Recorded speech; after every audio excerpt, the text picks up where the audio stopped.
Do you think TJ is a better artist than Valiant? Keep it 100. I do. Absolutely, actually. Why? Alright, checking in. This is That's Trending, that episode and currently trending live. And we have a special guest in the building. Most people know him as Rum Punch Boss, but professionally known as DJ Ecko. Blessings, bro. Blessings, bro. Happy to be here, bro. That is it. Live in the building. Let's talk about it. All right. Let's get into it. Let's do it. First of all, congratulations on your accomplishment. Thank you, bro. I appreciate that. 2023 has been an awesome year. It's been an amazing blessing of a year. Bro, Mr. Say a win. Promoter of the year. Yeah. You see me on, what is it, 2-time? Yeah, big out to 2-time entertainment. You see me, and to me, that's a big accomplishment. Yeah, for sure. To be acknowledged by your peers. Right. So from them perspective there, bro, you know, say, yeah, do something right. Yeah. So, big up 2-times entertainment. Definitely big up 2-time. You see me, for the acknowledgement, because when the youth them a do it, the youth them just a do it. You see me? Alright, for me, one of the things that I want to highlight still, as a youth, we are doing a thing. You say you've been going cross country, doing events, networking. You work with major artists, you see me, and being a promoter, being a DJ. How does that lifestyle feel like? The lifestyle is fast, bro. Honestly, it's a fast lifestyle. It's a lifestyle that took some adapting, but it's very beneficial. Very beneficial. Very beneficial for anybody that's trying to get into entertainment and trying to, either DJ, promote, whatever part of the nightlife they want to be in. You just have to prepare yourself for, long nights, early mornings, flights, long conversations. Your job doesn't turn off. Networking. Yes, absolutely. And, put yourself out there, talk to people. Don't be afraid to, network, just like you're talking about now. You have to network. You have to do the right thing. Right. Just for me, and I mean your viewers and your fans are gonna like this, because people like to know where you're coming from and to see what made you get to where you are. Backgrounds. Where are you from? Actually, Jamaica? No, are you from the U.S.? No, I'm from the U.S. You're from the born U.S. in Hartford, Connecticut. See the twist here now, people. Jamaican background? Yes, sir. Yes, sir. So he's an official Jamaican. Yeah, bro. You see me? So big up the roots. Big up to the roots. Big up to my family. You see me? Come say you respect the culture. Have to. Because you see, you want to be a promoter from a younger age. What was your motivation? So honestly, it's a couple things, right? So it was always in my family. My uncle was the former president of the West Indian Club. So, the promotion life was always into it. The Caribbean nightlife was always into it. The influence was always there. But I was young, so you don't know, how much a seed is actually planted until you get older. And it's like, I'm looking back now and I'm like, yeah, this is something that I've been familiar with, right? So going a little further now, since it's been in my life, there was a person named Keith Swagger. He passed away, rest in peace to Keith.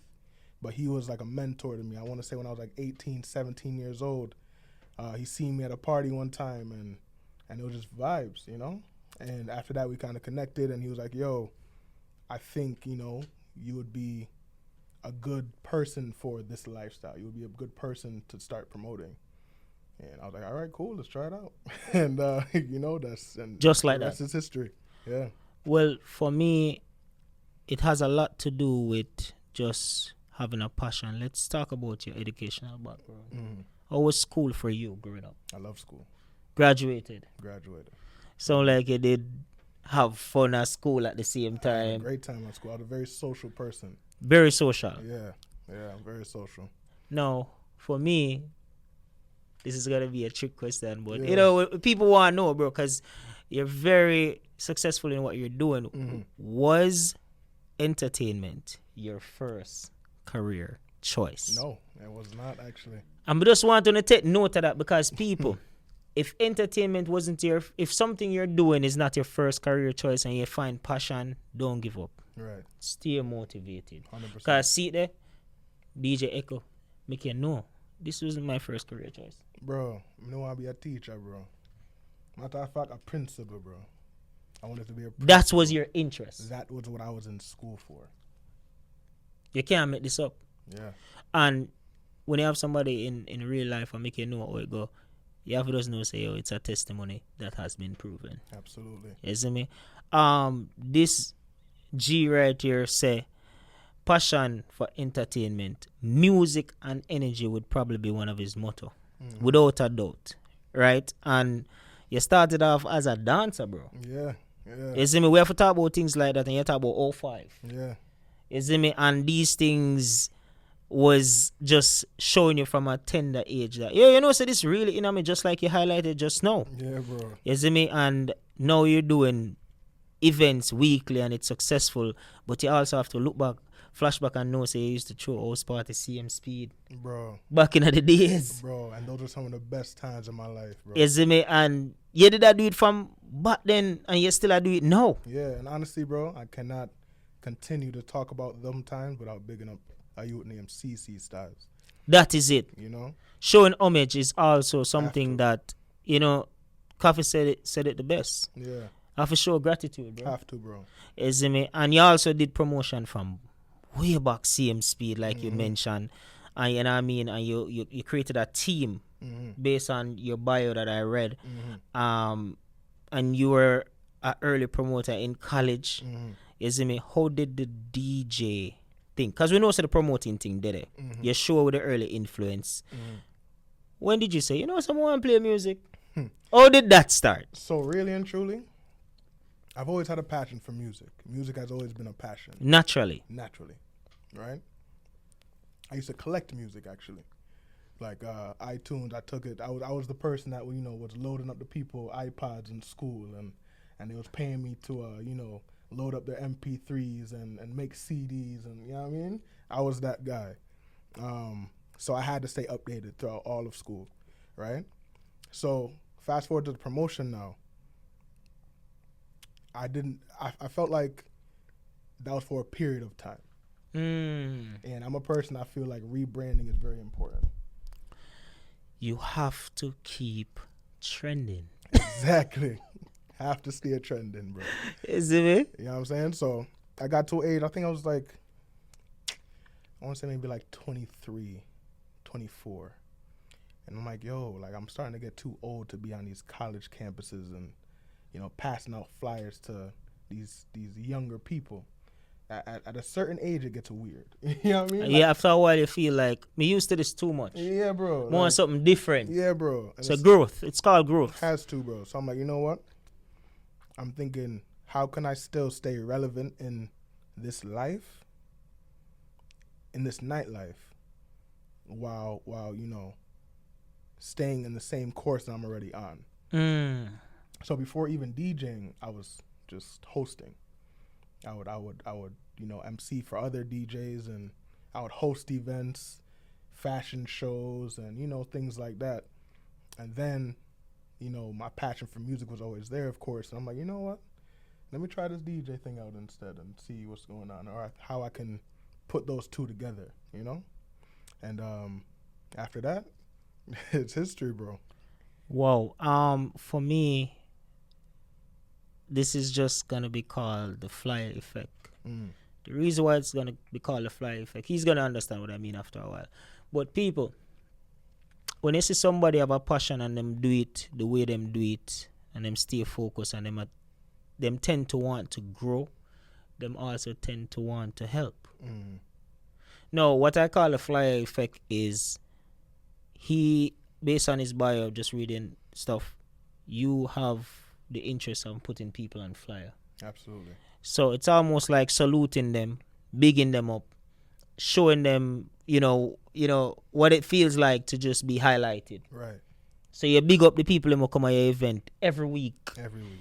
And even your recent event right now. And how did the flyer effect idea come about? Honestly, the hosting thing and the birthday thing had been around for years. You know, a lot of promoters have done it. You know, not just in Connecticut but all over, and their reasonings for doing it, I think everybody just had a different reason. I will say I don't think my reason started off that way. My first initial reason was, you know what, let's get this flyer out there as much as possible. You know, Marketing. marketing. But at this point now, you know, and not to get too ballsy, but we don't really need that. You know what I mean? I don't. It's levels. You're right. I mean, when you master it, it's almost like I can do it if I want to, Right. but I don't need to. Right. So it's not bullshit, bro. It's just levels. You're right. You know what I You see mean? me? Because you know, I know the influence I have. So, you know, it's not really a need, but it's more so I want the people to feel involved. They have to understand that this is as much as yours as it is mine. I wouldn't be here Without them. Exactly. It wouldn't be so successful. Things wouldn't be so fun if they weren't dancing, if they weren't enjoying themselves, if they weren't capturing the video moments, if they weren't doing all these things. It wouldn't make sense for me to Keep going. keep going. Exactly. Tell me somebody in the entertainment industry that is probably famous that inspires you or motivates you.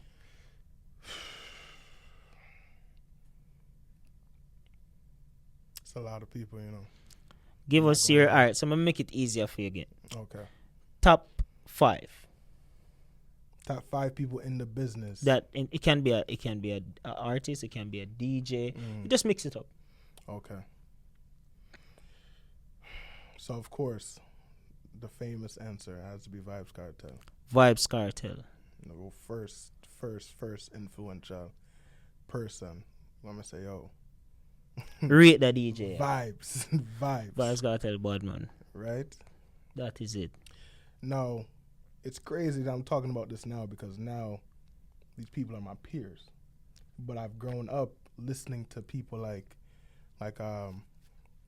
Copper Shot, Rodney,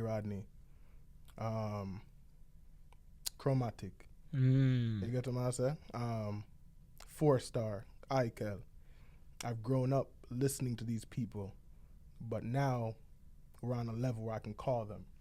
You know what I'm saying? So it's crazy to talk about now because it's gone full circle. You know. For me, again, it's just the impact of what you're doing, your moves. It's like you play chess and you just make the right moves. Right. And you have to remember, this is not something easy. Tell them, Ecko, it's not easy. Not at all. It's not easy to be where the people that are popular are, and it's not easy to get there and make people see like he's a force to be reckoned with. Yeah. I have to rate him. Bro, you know what it is? It's consistency. Not a lot of people can wake up every single day, do the same exact thing, and talk to every single soul that reaches out to you. Because, I'm not one of those people that also don't want to talk to the public. I make myself available for everybody. Everybody can reach out to me. Yo, man, yeah, a joke. Where I go? May I listen to one of my favorite show. And the G say, yo, him text a billionaire. And the man respond to him in a 30 second. Yeah. And set up a meeting in less than 5 minutes. And him say you have people who have less money who don't want to talk to nobody and act like say them better than people. Can't do that, bro. So man just try to say, you see, the real people them who have them money, them a get to the point. Them nah make an opportunity, miss them basically. Them being a professional is being fast, being efficient, Right. getting to what needs to be get to, and if it don't make sense, you keep moving. And you have to be a people person. You can't expect the help from the people if you're not, making yourself a part of the people. That is it. And I feel like just want to not go off topic, but we're going to talk about this. Let's talk about Vibes Cartel, because you mentioned him as one of your early influence. And ironically, Modasa Cartel was a people person in how him articulate himself, in how him fan base build, in how people relate to him. So even with him case we're going right now, it's so crazy how much crazy. support him I get. What's your feedback? Like, how you feel about the whole Vibes Cartel situation right now? Brother, anywhere them free Cartel, the word stop. You think some artists have to go do now?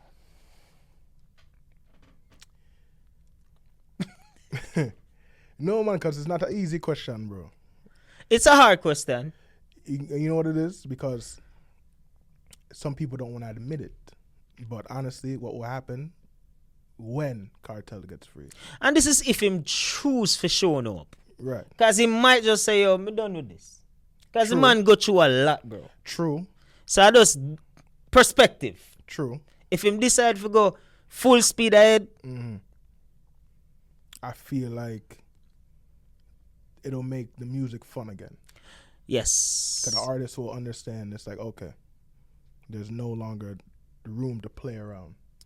There's no longer room to put out bullshit. Yo, say it again, bud, bro. You cannot put out bullshit when you know you have a force like Cartel. Cannot do it. Not even for a minute. A bounty killer me here say it the other day, say, yo, yeah, some man a sing J and some man now a talk J. The man say, talk J, yeah, talk pan beat. The man say, beat, rhythm fear go boop, boop, boop, and yeah, go boop, boop, boop, boop. Yeah. The man say, some man a talk J. When him say talk J, me nearly dead with laugh. Like, No, if I say, yo, kinda true, you know not bro. even it's the truth. dip on the beat and just I say, did The it? truth, bro. Some So- artists nowadays, you can't even understand what them I say, bro. Facts. You can't even understand what they're saying. And I ask this question to a couple of artists. Well, I'm going to say to you as a DJ, because you play the music and you understand the culture. I said the lifespan of a trap dancehall artist is 5 years maximum. And that is not because him good, but at some point you get stale.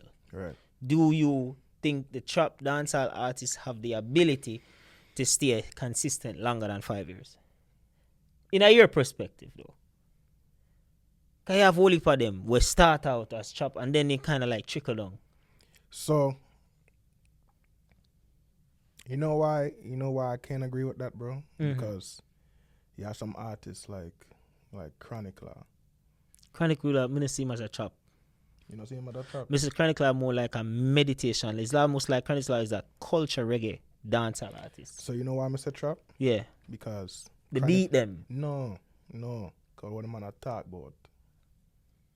See, when I hear trap, I hear, the story behind what you're talking about. You know, I hear the struggle. I hear the money. I hear the drugs. I hear the guns. But how much of them is like a Chronic Law? That's the question we probably should have said then. So it's just like you've been saying this whole interview. It's levels. You get what I'm saying? Yeah, Chronic Law brain different, bro. Different, bro. Me tell somebody the other day, say, yo, Vibes Cartel is one of the baddest lyricists, and them used to sell I don't know. No, Chronic Law joined that lineup. What me can tell you this, the only thing separate Vibes Cartel from Chronic Law is Cartel have more versatility. Absolutely. Cartel will drop 5 songs, 5 different topic on the one beat or 5 different beat in a 1 month. Yeah. So that's all. But Chronic Law, great artist. One of the best. Me don't know how him come up with some things, but they bring the normal, bro. Man, think different, bro. Different. So You know what it is, bro? He's been through things. You know. him been through a lot. Right. And that's why I would consider him. And I don't want to put him in a box. Yeah, I mean, it's not a ceiling, but I would consider him to fall into the category of a trap dancehall artist because of his lifestyle and his experiences. Because for me, when we listen to a Chronic Law, it's more like a meditation and a medicine. It kind of make you pray, like, so this is a real thing. So that's why you feel like you could have feel like that if him never go through it. Nah. All right. Right now, Is it? I do one of the best artists me see out of Jamaica. And me I talk about top 5. Me I talk about top 5. Me feel like Chronic Law, if you understand the music, it gonna take him places where you never even think it gonna take him. I agree. Because it move people. And the thing about it is him nah sing about no bag of fuckery, bro. No, bro. Real life, real struggle. Real success. And when I think man don't know the lyrics, I say, "In come with another one." Brother. Oh, him do it. Some people could only dream and think and imagine the type of words and the type of story I'm telling Where you. am I tell you? Bro. Yo. Crazy. It ain't your man latest song. Some girl you have to just admire. Cause you go to touch it and you have 4 flat tire. Yeah. So him basically I say she look good, you know. Yeah. I mean not deny that. But some girl you have to just admire. Yeah. And him a teach you something as a G. True. So sometimes you see some pretty girl and you run go over there and you want some of man them for understand say yo I want to brother. Mm-hmm. And everything you see your face. Right. Some things go on, bro. I want to go salt up on yourself. Right. Have some discipline too as a man. You see, pre, so him teach you things. I'm rate that. Let's talk about one of your biggest experience and accomplishments. Okay. The TJ show. Let's tell us how did that come about for you to actually even have him in one of your events. So I have to big up one you named DJ African from YM Entertainment. Yeah. You know what I mean? He was the person that introduced me to TJ. He had a show in Bridgeport with TJ. And you know why I'm DJ for TJ over here? That is it. Yeah, he's actually a part of the team. Right. So they are a part of the UTC camp, right? So I link African, I'm gonna say, yo, bro, you know what I mean? After your show, I would like to bring TJ to Hartford. Which is right. Right.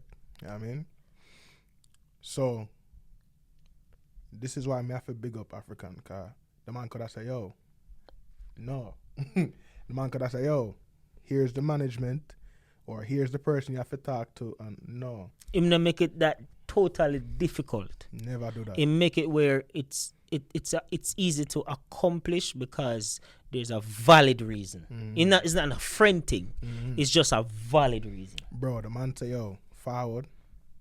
You're good. Just forward. And I'll make sure I introduce you guys. There's not one thing African told me that he would do that he did not do. In keeping word. Keeping word. So, he introduced me to TJ at the Bridgeport show. That's where you see the pictures of me talking to TJ and, you know. Yeah. So we're talking about him. We're talking about Rum Punch. And TJ was actually already familiar with Rum Punch, you know. He was already seeing the videos because I tagged the artists when their songs are being played. So more than likely, they see the videos of the dancers dancing to their songs and the people having fun to their songs and to their music, you know. So he was familiar with Rum Punch. Actually, what happened, I forgot about this. What even set it in motion in the first place? I booked Gabidan. Big up Gabidan. The dancer. The dancer. Will create drift. Yeah. I booked Gabidan. And Gabidan mash up Rum Punch, bro. Mash up Rum Punch. Him do him thing. Mash up Rum Punch. While Gabidan perform, African FaceTime TJ and show TJ Rum Punch. The movement, the energy, the Everything. people. Everything. Gabidan take a phone and show TJ what going. So from there, TJ understood what was going on. He's like, okay.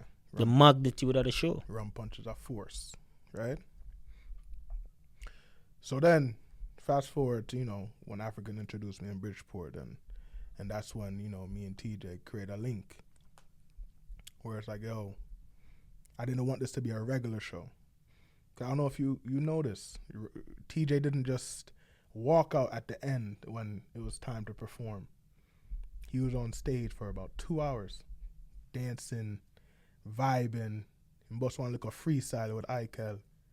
Like, it was a good vibe. Yeah. I didn't want it to be a regular concert. I wanted it to be Tap in and tap out. Yeah, bro. You want it to be like, come get familiar with the crowd. Have fun. Have fun at Rum Punch for real in a real life. This is not work. You know what I mean? This is not work. This Thursday is different. I want you to feel like you're involved. This is not a work thing. This is not just a regular booking. This is a family type of vibe. You're right. And energy, yeah. You're right. You know? So for me, again, I feel like that was a great way that you actually explained that to him, because sometimes the artists them just tap in, tap out. Mm-hmm. So when you do it like that, you not even realize you do something for your audience what them never probably would have seen a long time. Me personally, I've never what What you happened over there. accomplish? I've never seen that, bro. I've never seen an artist chilling on stage, drinking and Catching a vibe. having a vibe while the party's still going. And he was comfortable. Comfortable, bro, having a great time. So that means you create a very comfortable environment for him. Absolutely. And that's good. And then you have other big shows, because you say you go on tour with Tone Smith and other people. And Tone Smith and Perry. Shout out to my brother Perry. Isn't it? Who I do the R&B kickback with. In LA. It started in CT, but we've gone to LA multiple times with that, with that event. Yes. Isn't it? And we have to talk about these things because you say it make you travel. So you went to other places. What's two of your top favorite artists in America? Honestly, I might get some fight for this. For Chris Brown. Bad artists. Bad artists. Bad artists. And when I say, honestly, bro, and people don't really even realize this, I do the event called R&B Kickback because R&B is literally one of my favorite genres of music. Yeah. I will always. You enjoy that type of music. I love it. I love vibes. I love music that make you vibe out. You know what I mean? So, Chris Brown is one for sure. The next artist I gotta do, and it goes to. Next artist I would have to say honestly is J. Cole. J. Cole is another chronicler. Right. J. Cole is a soul rap artist to me. Right. So big up J. Cole. All right, two artists where you rate. For the viewers out there. Okay. That may not know that DJ Ecko is a dreamer. He is a dreamer because he has interest in opening his own event space. Absolutely. And club and hall, whatever it is. But if you see that happening, don't bad mind the man. Make the man do him thing. Man have him interest in that, make it happen. Find your own part, and I see him part what him do you have to do. But him just make you know say you can make it if you believe. Very true. Did you say restaurant also? You would do a restaurant and stuff like that. Restaurant also, yes. And shows and do shows with big artists and stuff like that. Absolutely. To me, these are obviously great traits of someone that wants to create not just entertainment space, but create entertainment experience. Right, and I'm glad you said experience, bro. Because I'm glad you said experience, bro, honestly, because I feel like this might go into another topic, I feel like promoters and DJs, not all, of course, but I feel like they don't always have the people's best interest in mind. Well, let's talk about it. Let's get some of the topics out there that I feel like are very popular. DJs, common statements. Sorry, DJs are play for themselves. Have you experienced this and seen this happen? Absolutely. Them not changing with the time. Them kind of stuck in this time zone where them not grow with the crowd and the audience and what's going on. What do you think will change that? DJs, they have to understand that when you're DJing a party, it's a collective goal to make the experience to be a positive, fun vibe, right? It's not about who can bust this next song or bust a new song first. That's the first tip. Yeah, take notes. Cool. It's not about who can rush through music. It's really about an experience. It's a timeline. It's a story from start to finish. That is it. Right? In a story, the main character don't get killed to the end, right? Yeah, facts. So if something happened beforehand, what's gonna happen after? Dead. The whole thing dead now.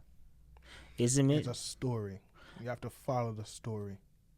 You have to follow the timeline of how the party should be going. right? And I feel like DJs do not always do that. Them do their own thing. So, Mm. them, in other words, to me, just for wrap up what Ecko said, when I read the crowd, Mm.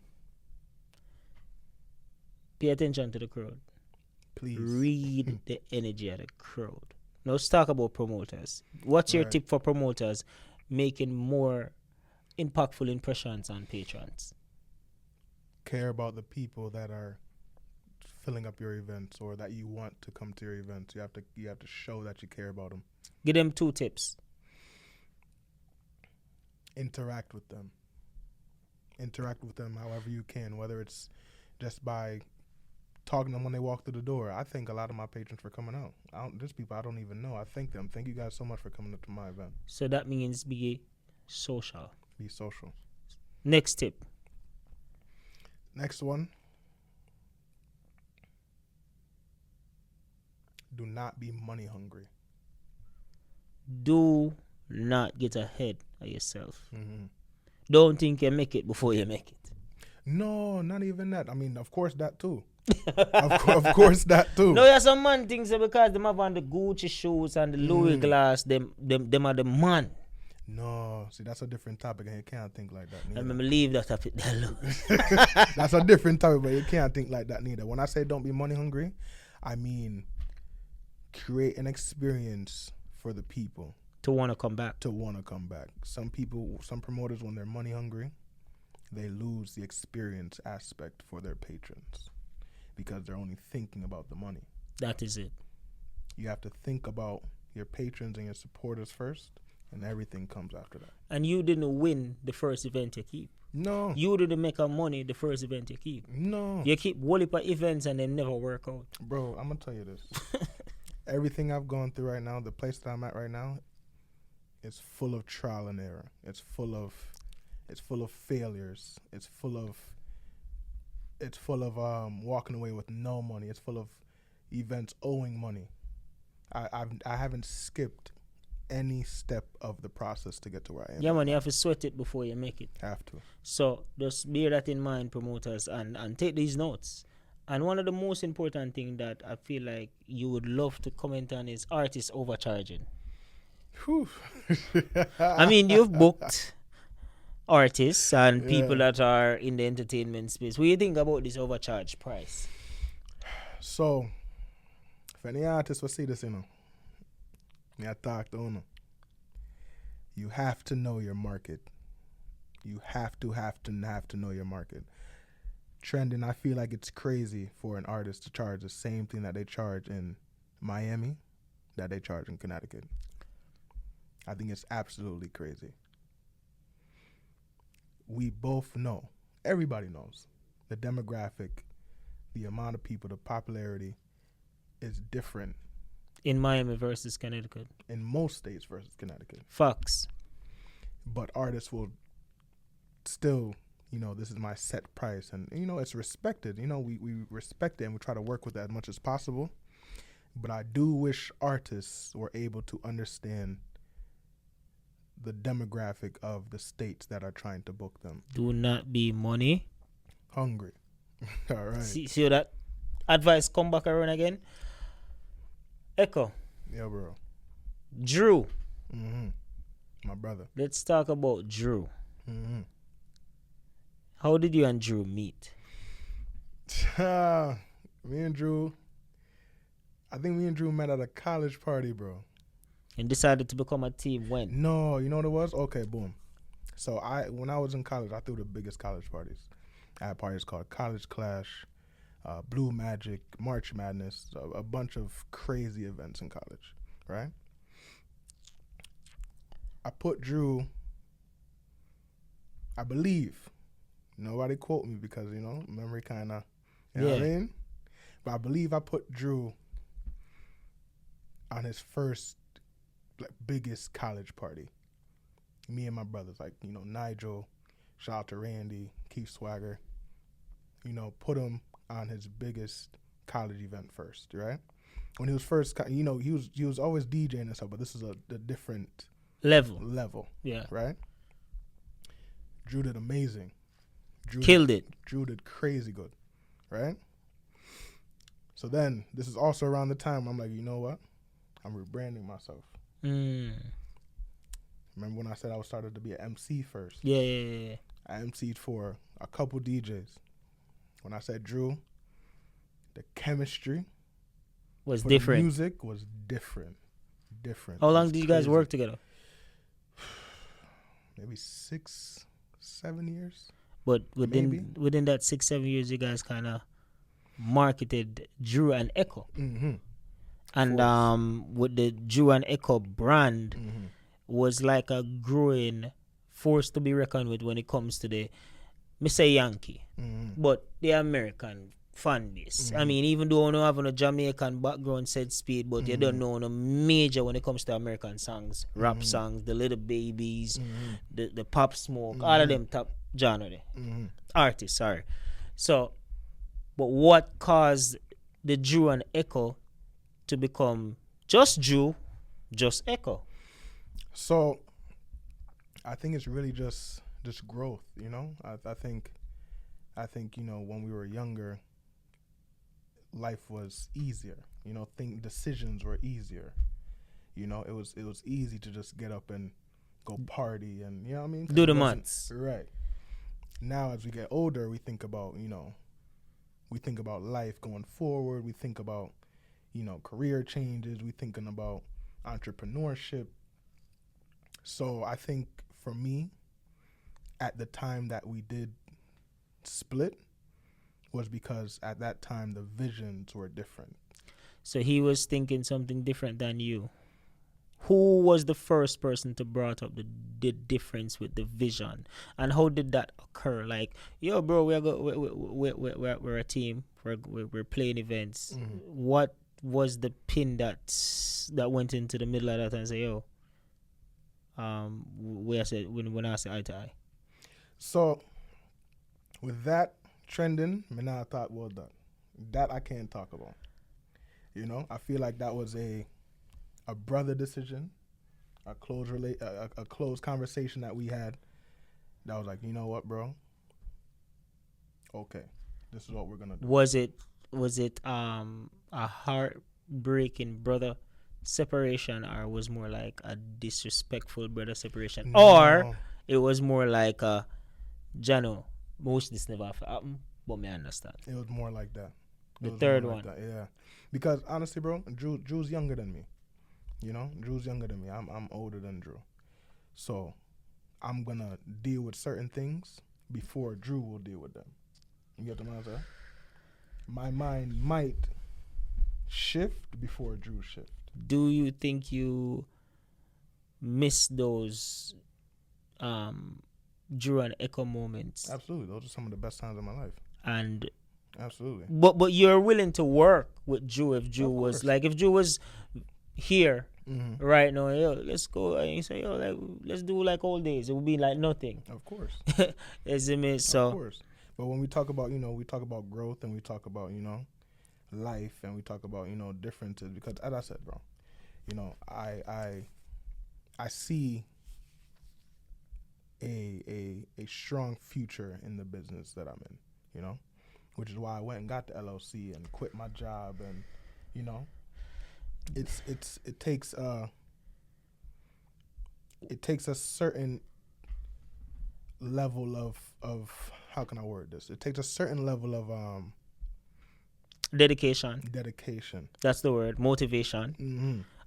Consistency. Yeah. These things are the words you're looking for. I know what you're saying, but one of my things that for me was kind of like this run through my mind right now, just as talking to you, because it sounded like it's not just somebody who play music. It was like somebody where you and them had a real good chemistry. My brother, yeah, for sure. Do you feel like your success might feel like, oh my God, Jano, I should have made an Ecko upon that journey there? Because remember, you're all on him, you know, him probably look up to you like a little brother. I look up to a big brother like, yo, that's my bro. Jano, I wish me did a part of that journey there. You know, say that can hurt somebody though. Because like, not that Joe is not successful. Him successful in the other things with him do. Obviously, so. I don't know that, but I'm just saying. Very much so. But him probably miss the chemistry there, the wave only did dip, and I said, Jano, look how far me and my bro are forward from. Right. I should have me and him dip on the wave there, because now you have the Ecko and Muka. Shout out to my brother Muka. Yes, me. Muka is a G. Condolence to Muka. You don't know him. I got you a rough time. I'm a G that said speed. But how do you feel? How you deal with that? Like knowing that he might feel that way, knowing that as somebody we respect that much. So I'm a very big person on communication, you know, and before I even get into that, these conversations that we're having with Drew, it was a few years that this conversation was taking place. It wasn't just a one time. Oh, yeah, bro. It was a development. Yeah, bro. Over a period of time that came to a decision. Yes. So it was something consistently that needed to be dealt with at a certain point, but we kind of just putting it on the back burner because life goes on and the vibes there and the lifestyle there and the bookings are forward and we not do what we have to do, but it's still the decisions. It still need attention. But not even the bookings and all that. It's more so the brotherhood and the loyalty to what we're doing. Cause I feel like loyalty in this business is everything. You have to stay loyal to the people that have been with you and built with you from the beginning. What do you think makes a person disloyal the most? Dishonesty or holding back information? Because some people don't feel like when them all about them dishonest because them not say nothing. It would have to be saying something that's not true. But did they fall into any of those categories? No. Thank God. No. Drew is a good youth. Drew's a good youth, bro. A good youth. I know you say you don't want to talk about the pin. But I'm going to say this. Just disclaimer. This platform is not to bring down anyone, but just to show you that sometime in life, paths differ. But the respect remains. Has to remain. Has to. Because me know same respect and you respect him. You and him still have conversations. Of course, bro. Drew can call me right now anytime. He asks me for anything, he got it, bro. I G that. Yeah, of course. That is it. So anybody that curious, no. Even though I'm not giving 100%, you at least know say the respect is there. I feel like that is enough to stay out of people business. Yeah, I mean. Love people business too much. You so now listen. You so you want hear. This is that trend and I want to depend that. That is it, bro. Ecko. My bro. We have a part of a podcast called Keep It 100. Watch out, alright. This is where a lot of people run. I'm afraid that I'm but we're going to have some fun. We're going to keep it very short and spicy, people come and also love to keep it 100. I have 4 questions. They are some industry questions. So they're not going to be anything about his personal life. We just have some personal questions just now. That's enough. Enough is enough. Ecko, keep it 100. Vibes Cartel have everything except a good album. Hashtag from the fans' perspective. So this is a comment from the fans. What do you have to say? Is this true or false? Let me repeat the question. Vibes Cartel have everything except a good album. I agree. So you don't think Cartel have a good album? I think it's just now recently. And this is not to, you know what? Let me not even say that. And my answer about Vibes Cartel is still the same. But I was going to say I don't really like dancehall albums. For some reason, I feel like when it comes to their albums, it's either they're thinking too much or they're being led the wrong way. I don't know what it is, but it sounds nothing like the singles or nothing like the rhythms when am I collab with. Okay. Fair enough. Your opinion is your opinion. All right. Keep it 100. Ecko. Which female would you say is running dancehall right now? Jada Kingdom. You're saying Jada Kingdom is leading Shensia, Spice, Stark Ashley, Moyan, currently. Now, why? When I say Jada Kingdom, I feel like it's because she stays authentic to the culture, but gets recognized all over the world still. I'm going to agree with you because of her impact. But you know who are my favorite female artists? Who? Chanel fucking Muir. Right. Okay. Top girl. Bad artist. And the reason why me rate Chanel Muir, this girl don't sing one freaky song, Yeah. putting herself below to have a hit song. But remember my question, you know. Me just a talk about Chanel Muir. I just me artist. Jada Kingdom rate Jada Kingdom, but Chanel Muir does different, bro. Real different, bro. You see me? So big up Chanel Muir. Anyways, alright, keep it at 100, Ecko. Do you think TJ is a better artist than Valiant? Keep it 100. I do. Absolutely, actually. Why? TJ is a seasoned artist, bro. Seasoned artist. He can do everything. And this is no disrespect to Valiant. You know what I mean? What them have, I what them have. But TJ can do everything that Valiant can do and more. Okay. Cool. I strongly believe that. All right. You heard from DJ Ecko himself. All right. And my final question, just to wrap this up. Everybody familiar with Skeng? Ratty Gang. You know that go already. Zane. So this is my question. DJ Ecko. Keep it 100. There's been Skeng versus Massacre. Then Skeng is going against Squash. Who do you think would be leaving the stage in victory when it comes to a Skeng versus a Massacre? Would the Ratty Gang leave Massacre dead, or would Massacre massacre Skeng? I'll tell you this, bro. I don't feel like anybody can really get to it with the war with Massacre. Even if them win, it cannot be a massacre. But with Skeng, I feel like he can win with Massacre, bro. And that's just your honest opinion. That's my honest opinion, bro. Massacre is an artist that is well versatile. You see how we talk about Chronicler, and we talk about TJ, we talk about Skeng.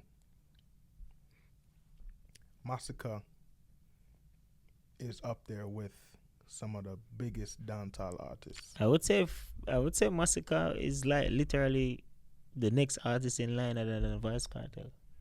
The reason why That's a big statement. The reason why I said that is because who else is moving the culture with consistency, quality songs, album that is selling. We not have we drop an album. The record numbers are showing the sales. Signed to a label like Def Jam.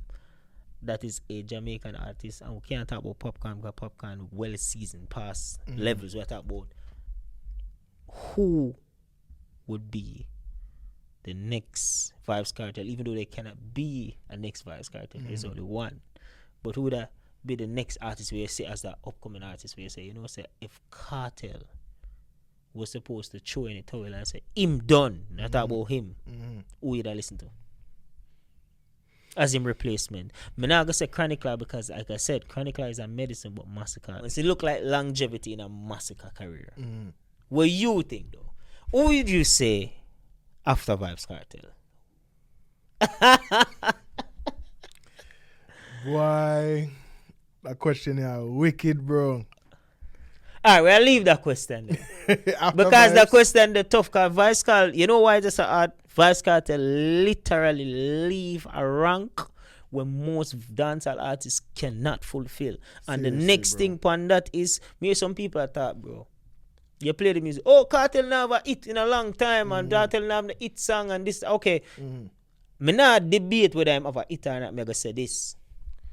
Which one of them could have dead jail for 10 years and still relevant? Wait, me I wait.